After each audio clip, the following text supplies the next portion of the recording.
În primul rând, vă mulțumesc pentru acest interviu pe care îl așteptam de foarte multă vreme. C'est gentil, merci. O să încep de la ultima dumneavoastră carte, Sufăr deci exist. La câțiva pași de noi este o expoziție dedicată războiului din Ucraina. A fost o coincidență faptul că apare cartea dumneavoastră în acest context sau ați avut cumva în minte și războiul din Ucraina atunci când a scris? Non, alors je suis allé 3 fois en Ukraine. J'y étais à Noël dernier. Et donc je suis la situation de très près. Et ce qui est frappant avec cette guerre en Ukraine, c'est que c'est l'agresseur qui se présente comme une victime. Et les Ukrainiens sont des nazis et les Russes sont les nouveaux juifs du monde moderne. Et donc Poutine a dû déclencher la guerre parce que 24 heures après, Zelensky aurait envoyé une bombe atomique sur Moscou. Et cette rhétorique victimaire, elle marche. Elle marche en Afrique.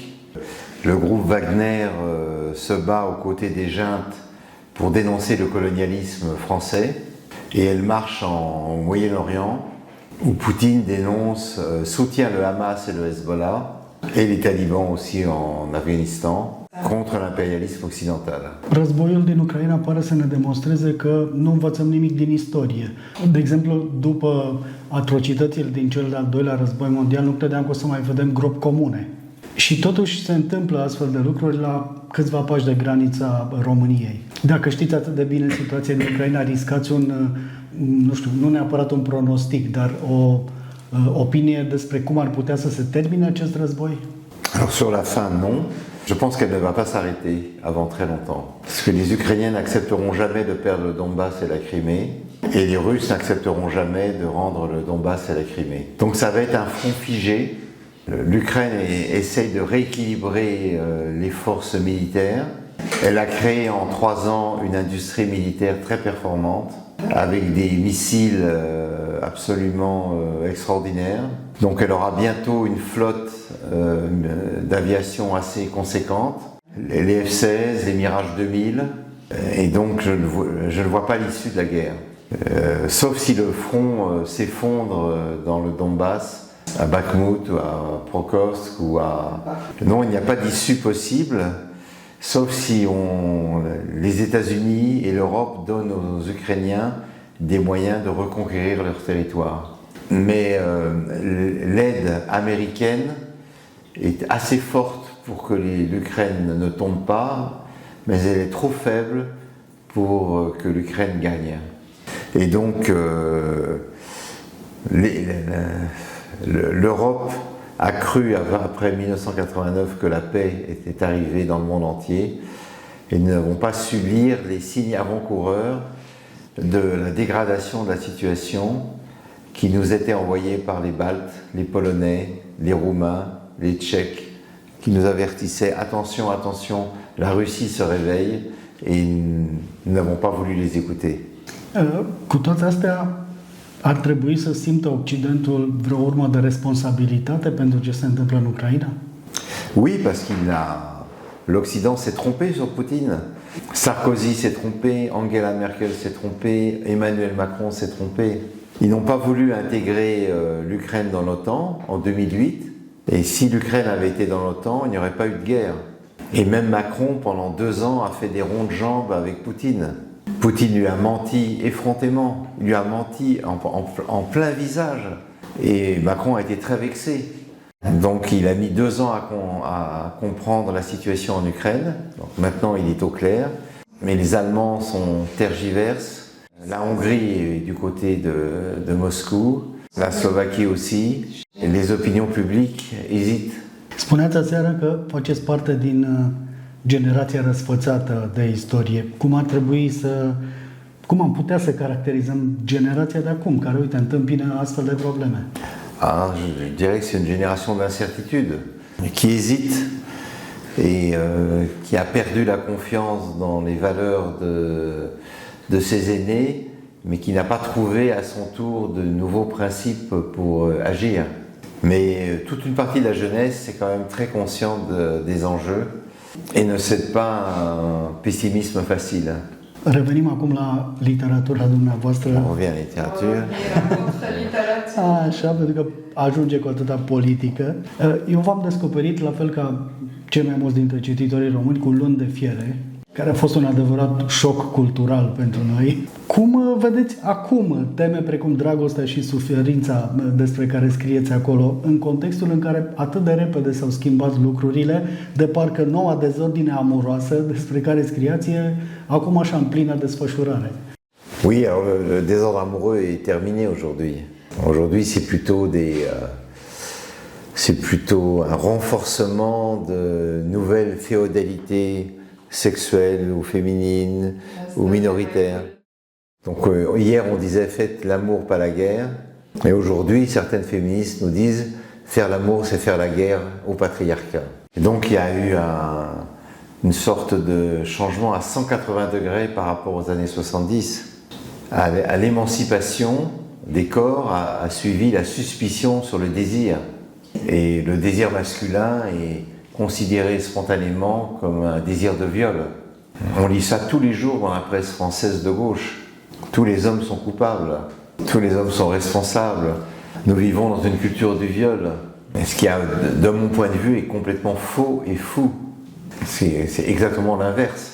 Mais le soupçon sur la libido masculine rend évidemment le discours amoureux très différent. Aujourd'hui, entre un homme et une femme, il y a toujours un tiers qui est l'avocat et le juge. Donc c'est l'influence nord-américaine. Les hommes et les femmes se séparent comme deux tribus et ne communiquent que par l'intermédiaire de leurs avocats. Donc on voit se développer par exemple dans les universités les applications de consentement. Yes to sex.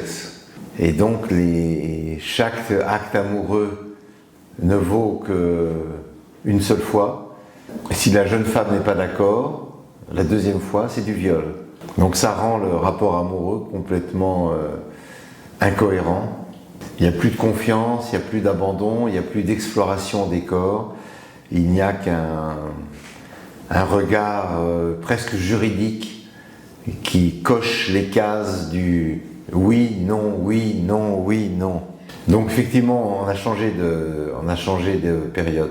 Dar în contextul ăsta mai e loc pentru erotism. Ne-ați explicat aseară cât se poate de clar care sunt diferențele dintre sexualitate și erotism. Pare că acum vorbim doar de sexualitate, de niște impulsuri care trebuie domolite și atât. Oui, alors évidemment qu'il y a, la place est toujours là. Mais il y a une grande différence entre l'Europe du Sud et l'Europe du Nord sur ce plan. Il y a une culture de la courtoisie, notamment dans le monde latin, et qui reste très présente, et une culture à laquelle même les femmes sont très attachées. La galanterie, la politesse, l'art d'aimer. On ne peut pas réduire la conversation entre les corps à un simple code juridique ou pénal. Donc les personnes ont toujours la possibilité de réinventer un érotisme propre, surtout s'ils tombent amoureux. Dar par să-și inventeze și genuri. Oui. Pentru că apar foarte multe ideologii legate de gen care sunt aduse inclusiv în plan social și politic. Ați văzut ce scandal a stârnit deschiderea Olimpiadei în Franța, nu? Oui, alors ça a été un petit scandale parce que par ailleurs la cérémonie était très belle, mais c'est vrai qu'il y a eu un ou deux défilés qui étaient plutôt ridicules, oui, que scandaleux, parce que on voit de plus en plus à Paris des hommes déguisés en femmes. Mais ça n'est pas nouveau. Henri III, je crois le roi Henri III avait ses mignons, déguisés avec des jupettes. La Révolution française a inventé les incroyables et les merveilleuses, qui étaient des hommes qui se déguisaient en femmes. Et à l'époque, ça ne soulevait pas de problème particulier. C'était une forme d'excentricité. Mais le propre de notre période, c'est qu'on politise absolument tout. Et donc, vous avez beaucoup d'hommes qui portent une jupe, des hommes jeunes avec des petites bagues aux oreilles. Bon, si vous les appelez monsieur, ils sont très vexés. Mais enfin bon, ils ne trompent personne. Sous la jupe, il y a toujours l'appareil génital masculin. C'est un phénomène superficiel. C'est amusant. Moi, ça me fait sourire, mais je ne suis pas dupe. Dincolo de toate astea, de scandalurile, de tot felul pe care le stârnesc situații ca acestea și care sunt probabil amplificate cu intenția de a atrage atenția și de către aceste minorități, putem să mai găsim refugiu în literatură? Sau a devenit și aceasta terenul de joacă al acestor ideologii de gen? Oui, alors il y a toujours deux littératures. Comme à l'époque du communisme, vous aviez le roman engagé. En France, c'était Jean-Paul Sartre ou Louis Aragon qui défendaient la cause prolétarienne, l'URSS, le socialisme réel. Puis vous aviez les grands romans qui reprenaient tous les schémas de la condition humaine. Et donc aujourd'hui, vous avez effectivement des livres qui vous parlent de l'idéologie du genre, du néo-féminisme. Chaque année, on a 10 ou 15 livres sur le viol, sur les enfants battus. C'est des tendances comme la mode, mais à côté de cela, il reste beaucoup de romans inspirés, porteurs d'histoires fortes. Ce face o poveste puternică? Si je le savais, j'en écrirais une. Non, mais quand vous ouvrez un roman, vous savez très vite si c'est une voix singulière et si c'est une histoire qui ne ressemble à aucune de celles que vous avez lues. Et c'est ce qu'on cherche en fait dans chaque livre. On cherche à être surpris et parfois même ébloui. Donc s'il y avait une recette pour un livre fort, tous les éditeurs paieraient des auteurs pour les écrire. Donc, le bon roman, c'est le roman inattendu. Et donc il y a c'est justement l'intelligence ou le talent du créateur qui va construire une intrigue où le lecteur va se sentir désorienté, mais ravi. Ce căutați la o carte? Ne spuneați mai devreme că citiți în fiecare vară o mulțime de cărți, zeci, sute de volume. Ce căutați? Ce vă atrage atenția de la prima pagină? Ce qui m'arrête, c'est un très mauvais style et une histoire pauvre. Mais alors, je crois qu'il y a vraiment deux espèces de romanciers. Il y a ceux qui ont une écriture moyenne, mais qui construisent des histoires très fortes. Par exemple, au XIXe siècle, c'est Balzac. Balzac n'est pas un grand styliste, mais c'est un extraordinaire romancier.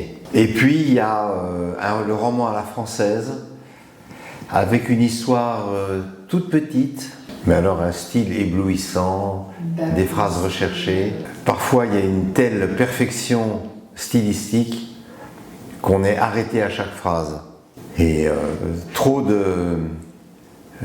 un livre trop écrit est finalement un livre qui ne retient pas vraiment l'attention du lecteur parce que l'auteur ou l'autrice s'écoutent eux-mêmes écrire. În contextul ăsta, mi-a plăcut foarte mult ce a spus. Ce îi lipsește literaturii române ca să capete anvergura universală? Il manque un prix Nobel. Et oui, il manque un prix Nobel et Cartarescu a failli l'avoir cette année.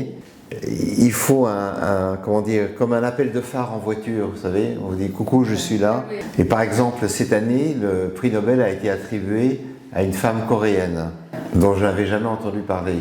Et tout d'un coup, on découvre que derrière cette romancière, il y a une pléiade d'hommes et de femmes qui ont publié de très bons livres.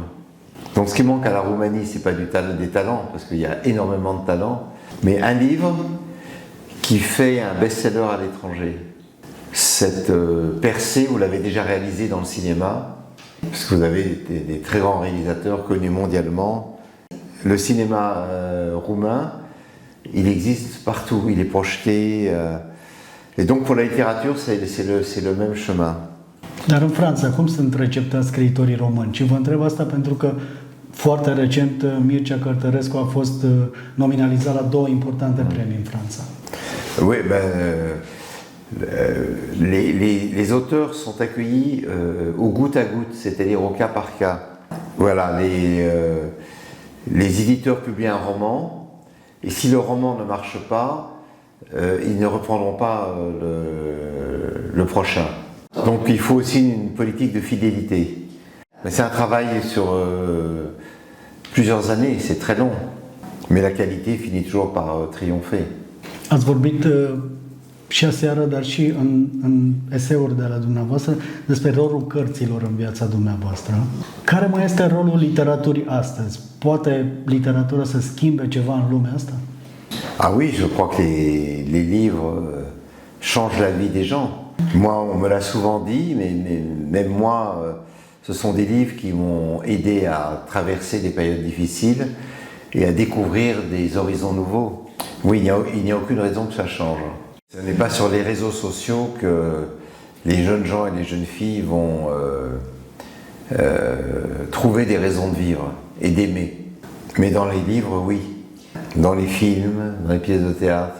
Mă bucur că ați adus vorba de rețele sociale. Chiar vreau să vă întreb cum vă raportați la noile tehnologii și dacă vedeți vreun pericol în programele acestea care încep să scrie în locul oamenilor. În cinematografie, de exemplu, a existat un mare protest legat de chestia asta. Oui, alors parce que pour les scénaristes d'Hollywood notamment, l'intelligence artificielle peut être une condamnation à mort. Parce que les producteurs demanderont à l'intelligence artificielle de faire le scénario à la place des scénaristes.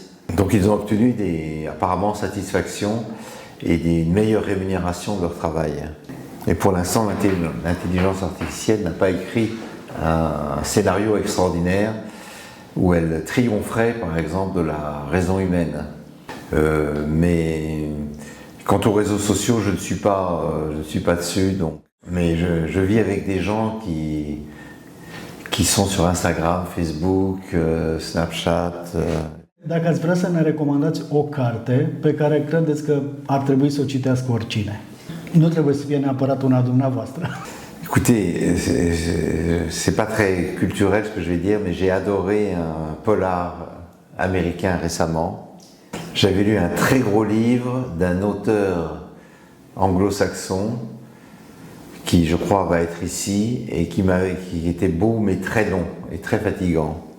Et je suis tombé par hasard sur un polar qui s'appelle La femme de ménage. Et l'histoire d'une machination entre une femme de ménage et ses patrons. Et j'ai adoré. Jusqu'au bout, on est tenu en haleine. Ça n'est pas écrit du tout, mais l'idée est géniale.